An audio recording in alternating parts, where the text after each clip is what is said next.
জয় বাংলা জয় বাংলা জয় বঙ্গবন্ধু জয় বঙ্গবন্ধু শেখ হাসিনা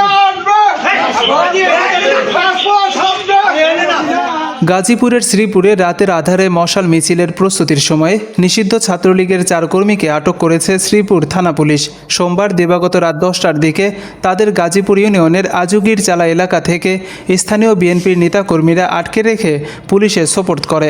আটককৃতরা হলেন নাহিদ হাসান, শৈশব ব্যাপারী, শিব্বির মণ্ডল ও দিনার আহমেদ। তারা উপজেলা ছাত্রলীগের কর্মী। এরপরে মঙ্গলবার দুপুরে আসামিকে থানা থেকে কারাগারে পাঠানোর সময় জয় বাংলা স্লোগানে মেতে ওঠে তারা। এ বিষয়ে শ্রীপুর থানার ভারপ্রাপ্ত কর্মকর্তা আব্দুল বারিক বলেন, যেহেতু তারা একটি নিষিদ্ধ সংগঠন, তাই তাদের বিরুদ্ধে সন্ত্রাস বিরোধী দমন আইনে একটি মামলা হয়েছে।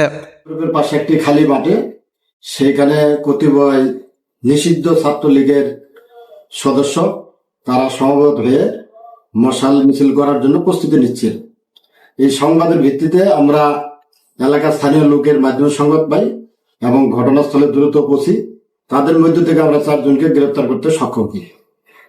এই বিষয়ে থানায় যেহেতু এটি একটি নিষিদ্ধ সংগঠন, এই নিষিদ্ধ সংগঠন হয় তাদের বিরুদ্ধে সন্ত্রাস বিরোধী দমন আইনে একটি মামলা হয়েছে।